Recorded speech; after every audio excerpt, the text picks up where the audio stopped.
Deathblow is my absolute favorite Barbarian build in Diablo 4. It may not be the strongest, nor is it the fastest, but the gameplay loop is so unique and rewarding that I always feel drawn to it. I've spent so much time theory crafting and testing this build, and the version I am presenting today is a balanced build that is able to clear quickly while also having the tankiness to do harder content. Using this build, I am able to do speed 55s as well as push up to a 73. Deathblow is a weapon mastery skill that deals a ton of damage in a small area, and by default it has a 15-second cooldown. However, if Deathblow kills an enemy, this cooldown will get reset. This is where a core gameplay loop comes from, where we attempt to drag small mobs on top of elites and then one-shot the small mob while also damaging the elite, and this will make sure we are always resetting the cooldown of Deathblow and are able to maintain a consistent stream of damage. To ensure that we're always able to kill enemies in one hit, we are running the aspect of Encroaching Wrath on our two-handed slashing weapon, which will give us up to 3 times damage on Deathblow after spending 100 Fury. To dump our Fury, and also help us move around and group mobs, we are running Whirlwind with the aspect of the Grasping Whirlwind on our boots. This allows us to move through mobs and have a chance to pull in all nearby enemies, tightly grouping them up so we can easily cleave them down with Deathblow. We are also running the Weapon Master's aspect on our helmet, which will give our Deathblow an extra charge, while also giving it a chance to stun on hit. This stun on hit ends up being very important, as it's where a large portion of our damage multipliers come from. We run the aspect of Retribution on a one-handed weapon for an extra 40% against stunned enemies. We then use a two-handed mace for our Deathblow, which because of our weapon expertise will give us 15% against stunned enemies, and an additional 15% against vulnerable enemies. We also get an additional 15% against stunned, and 15% against vulnerable from the Wallop passive. To increase our chance to stun, we run Lucky Hit on our gear, as well as the Concussive passive for an additional 45% chance to stun on hit. All of these multipliers make it very important to run a two-handed mace as your damage dealer. Overkill is our two-handed unique that causes Deathblow to emit a shockwave that deals up to 30% of the base damage of Deathblow. This damage can actually reset the cooldown of Deathblow if the shockwave kills an enemy. It has absolutely terrible stats on it though, meaning we lose roughly 20% damage for using this unique over a standard weapon. That being said, I think you still need to run this aspect because of its ability to extend the reach of your Deathblow. It frequently kills low HP mobs and also can destroy objects in the environment to reset the cooldown of Deathblow.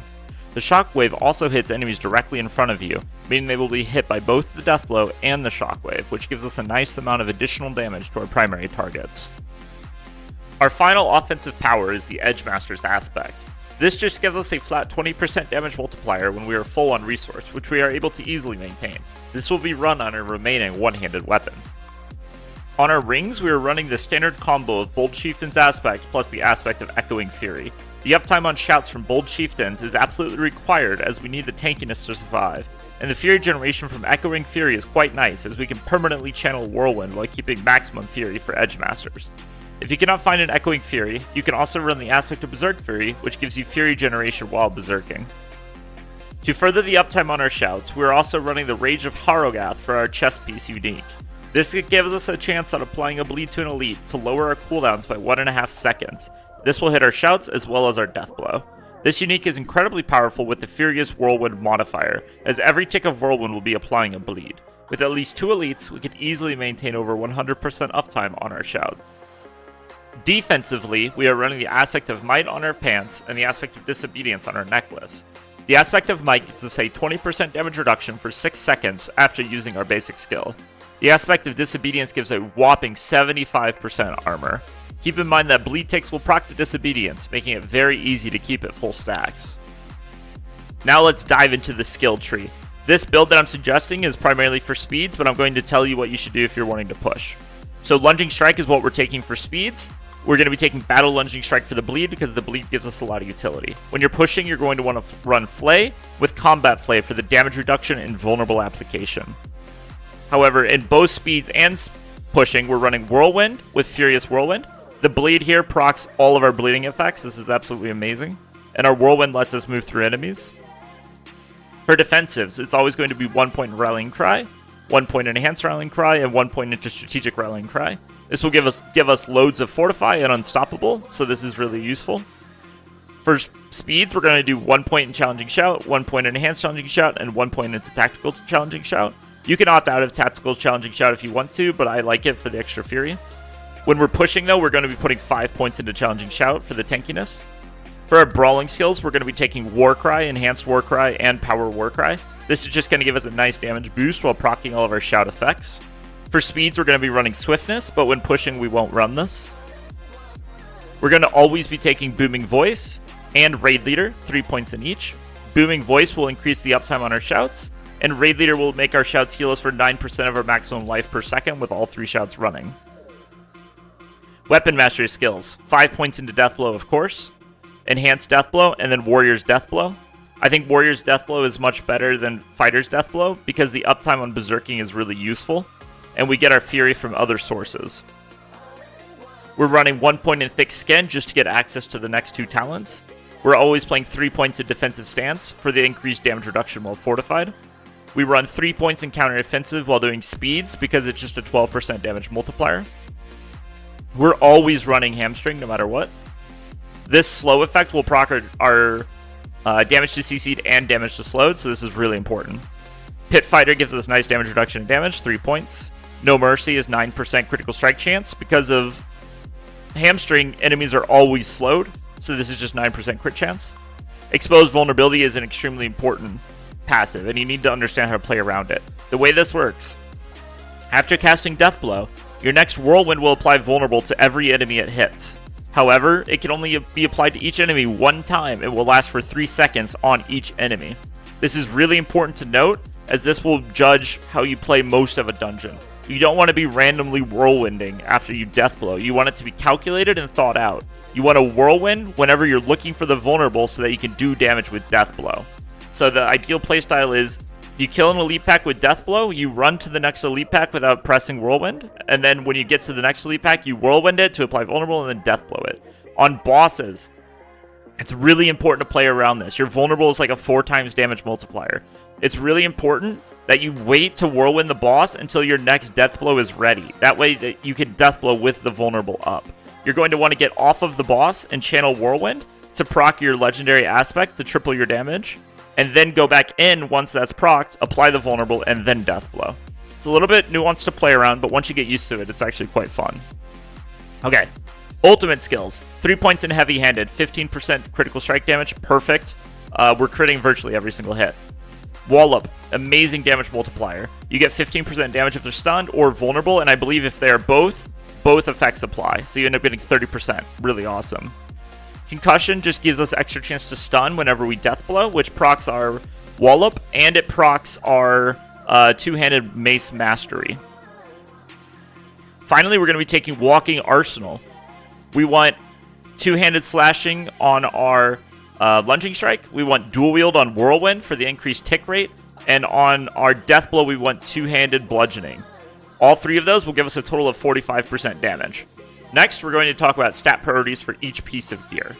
For your helmet, the required stats are Ranks of Deathblow and Cooldown Reduction. The next highest priority is Maximum Life, and then finally look for Strength or All Stat or something useful like that. On your chest piece, you only care about 2 things, the lucky hit chance and the damage reduction from the enemies that are bleeding. Nothing else is that important. On your gloves, you absolutely want lucky hit chance and critical strike chance. Once you've got those 2 stats, look for something filler like strength, dexterity, all stat, etc. Your pants are all about tankiness. Make sure you get as much damage reduction as possible from your pants. On your boots, you definitely want movement speed, dodge chance, and damage reduction while injured. Once you've got those 3 stats, look for strength, dexterity, all stat, etc. On your overkill, you're specifically looking for a high roll of the shockwave, ideally above 25%, and then very high weapon damage range roll. The other stats aren't nearly as important as those first 2 things, so definitely prioritize those. The amulet is going to be extremely hard to find. What you want is cooldown reduction, maximum ranks of weapon mastery skills, and then maximum rank of defensive skills. Once you have all 3 of those things, you can either look for movement speed if you're trying to do speeds, or plus ranks to a passive if you're trying to push. For your rings, you want critical strike chance, critical strike damage, and vulnerable damage. Absolutely. Once you have those 3 things, look for lucky hit chance for speeds. Damage to close for speeds is also a decent option. And if you're pushing, look for maximum health. On your weapons, you absolutely need vulnerable damage, critical strike damage, and strength. Once you've acquired those 3 stats, look for any highly rolled damage modifier stat. Let's talk gems. For your jewelry, you're always taking skulls no matter what. The armor is invaluable. For your armor, when you're leveling, I would suggest topaz for damage reduction while crowd control. However, as you get better and better stats, I suggest that you take maximum life as crowd control becomes less of a problem. Once you have maximum life rolled on your helmet and your rings, you want to switch into damage reduction while fortified. This is because maximum life percent scales off of your base life, not the life that you get from gear. On your weapons, I would generally suggest blues. However, because if you can't slow bosses, I would suggest greens if you're worried about boss fights. For our weapon technique, we're going to be taking two-handed axe expertise. This will give us a multiplicative 15% increased damage to vulnerable enemies. And because we have 100% uptime on vulnerable, this is just a flat 15% damage. Let's move on to the Paragon Board. There will be a link to the full board in the description, but I just briefly want to go over the most important aspects of it. The first glyph we're taking is Weapon Master. This is just for the physical damage and damage reduction modifiers, but keep in mind on a boss fight where you have a hard time resetting the cooldown of Deathblow, you can actually put chains onto your bar and drop one of your shouts, and then you can spam reset the cooldown of Deathblow. Pretty useful. For the next tree, we're moving on to Weapon Master, and we're going to be taking Ire. Ire is mostly just here for the 10% damage reduction from elites. The next tree we're going to is Decimator. This is our main damage tree. We're taking lots of damage to vulnerable enemies, and we're also getting damage reduction from vulnerable enemies. We should have almost 100% uptime on vulnerable, so this is really useful. For a glyph, we're taking Might for big damage and to increase our tankiness and vulnerable damage. Next tree is Hemorrhage, where we're taking Marshall. Marshall is really important for reducing the cooldown on shouts, and it also buffs magic nodes, giving us a nice amount of damage reduction from these magic nodes here. Next tree we're going to is Blood Rage, where we're taking Undaunted for even more damage reduction. Damage reduction is the main thing we care about. We're also getting more damage reduction from our magic nodes here. Damage reduction, damage reduction, damage reduction. Can't say it enough. Next tree, we're going to Carnage, and we're going to be taking Mortal Draw. This is kind of the cornerstone of what really enables this build, is we get 18% crit chance whenever we Deathblow, and we also get a significant damage increase on it as well. We're also taking, of course, more damage reduction, because we love damage reduction. I wanted to close this video with a couple of tips, because I know this build is very weird and not what a lot of people are used to playing. My first tip is to make sure you always use a skill in between death blows to benefit fully from swapping weapons. In particular, I suggest that you Whirlwind because it has a very fast cast time, and it will also apply vulnerable from your previous death blow. My second tip is to make sure that you're always playing around exposed vulnerability. It's very important that you learn how to play around this properly so that you can always have vulnerable up when you need it for your death blows to hit big damage. My third tip and final tip is to make sure that you always have the full walking arsenal buff before you death blow. This means you need the lunging strike, whirlwind, then death blow to get your full damage. My final closing remark, I just want to say that this build is very challenging to play correctly, but it's super rewarding if you get it down. If you have any questions, please ask. I'm very happy to help you learn how to play this correctly. I love this build. I spent a lot of time before the game came out theory crafting and working on it. Now that the game is here, I spent a load of time working on it. If you have questions, it's probably something that I've looked into. I'd be happy to answer them. And then finally, if you liked the video, please like and subscribe, and I'll see you guys in the next one.